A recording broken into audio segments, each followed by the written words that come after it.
Hello, hello, beautiful people! So this is my ordinary life and I'm inviting you to enjoy it with me. So, anong meron?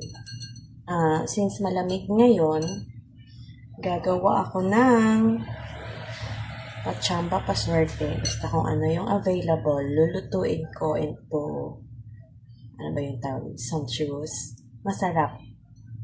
So, naisip ko, magsopas ulit kasi hindi nakatikim yung pamangkin ko kahapon. So, macaroni soup, tapos, eto, shiitake mushrooms. Ang sarap niya. I'm planning to order pa more. Kasi parang, there's something sa mushroom na yan. And, nagpa-plan pala kami ni hubby na kaboting saging. Yun. Mag-culture.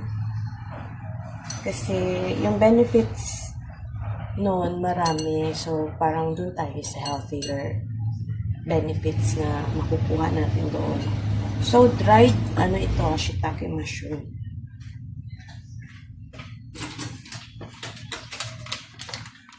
Ito siya, dried. So, kailangan mo na siya i-soak sa warm water for 25 or 30 minutes to 1 hour para lang siya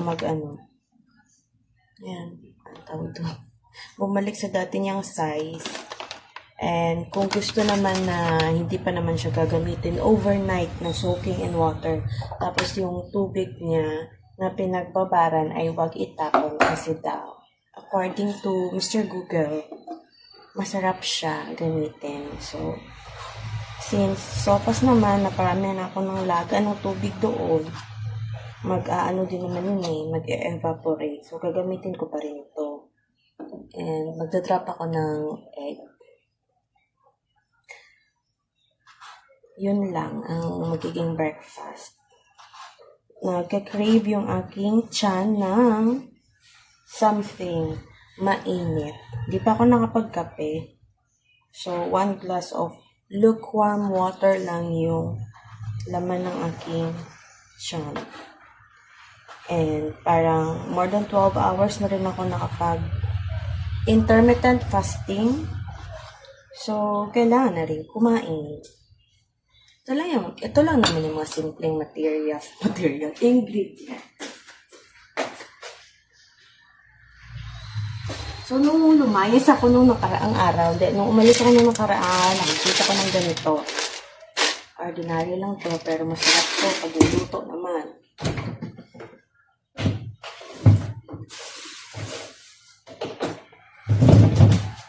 Wait! Wala ako sa screen. And eto, sabi nung nagtitinda, this is onion leeks. Pero parang I think scallion to. Yung, sabi niya maniwala kayo dun sa seller. And celery. Yan. So, wala tayong ilalagay na meat maybe. So, hayaan ko lang na ganyan lang siya. Mushroom and macaroni. So, papasarapin natin ang buhay natin ngayon habang humihigop ng sopas. Inabot na naman yung daldal ko ng 4 minutes. Be right back. Charan! So, ayan, yung mga mushroom na slice and eggs. Drop eggs. Woohoo! Diba? So, higop-higop din nito later. Bagay na bagay ito kay Bagyong Inday. Bagyo feels dito sa bahay So, that's all muna for today, guys. Thank you for watching. Love, love, love. God bless everyone. Bye.